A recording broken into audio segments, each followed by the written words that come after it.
সংঘের প্রতিষ্ঠাতা ডক্টর কেশব বলিরাম হেডগেওয়ারের মনে ব্রিটিশ শাসনের বিরুদ্ধে ক্ষোভ শৈশব থেকেই ছিল। নাগপুরে পড়াশোনার সময় স্কুলে ব্রিটিশ সরকার কুখ্যাত রেসলি সার্কুলার জারি করেছিল। এই আদেশের মাধ্যমে ব্রিটিশ সরকার ছাত্রদের স্বাধীনতা আন্দোলন থেকে দূরে রাখতে চেয়েছিল। কিন্তু যখন ব্রিটিশ সরকারের কর্মকর্তারা তাদের স্কুল পরিদর্শনে আসেন, তখন ডক্টর হেডগেওয়ার পরিকল্পনা করেই তাদের স্বাগত জানাতে ছাত্রদের বলেন বন্দে মাতারাম স্লোগান দিতে। এটি ছিল ব্রিটিশ শাসনের বিরুদ্ধে তার প্রতিবাদ।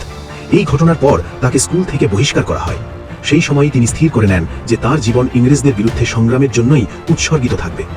মিডল স্কুলের পরীক্ষা পাশ করার পর তার বিপ্লবীদের সঙ্গে যোগাযোগ আরও গভীর হয়ে ওঠে। এরই মধ্যে ১৯০৮ সালে আলিপুর বোমা মামলাতে গ্রেফতার হওয়া বিপ্লবীদের সাহায্যের জন্য ডক্টর হেডগেওয়ার নাগপুর থেকে অর্থ সংগ্রহ করেছিলেন। ১৯০৯-১০ সালের দিকে বঙ্গ এবং মধ্যপ্রদেশের বিপ্লবীদের মধ্যে সম্পর্ক দ্রুত বাড়ছিল।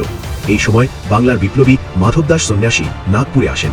তার নিরাপত্তার দায়িত্ব ডক্টর হেডগেওয়ারের উপর দেওয়া হয়েছিল। মাধবদাস সন্ন্যাসী প্রায় ৬ মাস নাগপুরে অবস্থান করেছিলেন।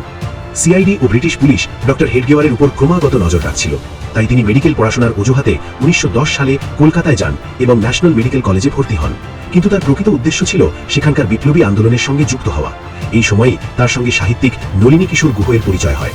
গুহ তাকে অনুশীলন সমিতিতে অন্তর্ভুক্ত করেন, যা সেই সময় বাংলার সবচেয়ে বড় গোপন বিপ্লবী সংগঠন ছিল। এরপর ডক্টর হেডগেওয়ারের বাসস্থান বিপ্লবীদের একটি নতুন আস্তানায় পরিণত হয়। তার লজে বৈঠকের পাশাপাশি অস্ত্র লুকিয়ে রাখা হতো। সংগঠনে ডক্টর হেডগেওয়ারের গোপন নাম ছিল কোকেন, আর অস্ত্র বোঝাতে ব্যবহার করা হতো অ্যানাটমি শব্দটি। এই সময়ে ডক্টর হেডগেওয়ার বাংলার এবং নাগপুরের বিপ্লবীদের মধ্যে যোগাযোগ স্থাপন করান। তিনি গোপনে বাংলার থেকে নাগপুর পর্যন্ত বিপ্লবীদের জন্য পিস্তল ও ছোট অস্ত্র পৌঁছে দেওয়ার কাজও করতেন।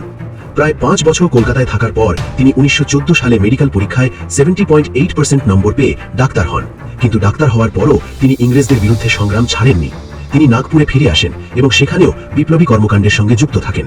এইভাবে শৈশব থেকে শুরু করে কলকাতায় থাকা এবং পরে নাগপুরে ফিরে আসা পর্যন্ত ডক্টর হেডগেওয়ারের জীবন ব্রিটিশ শাসনের বিরুদ্ধে সংগ্রাম এবং বিপ্লবীদের সাহায্য করার মধ্য দিয়েই কেটেছে।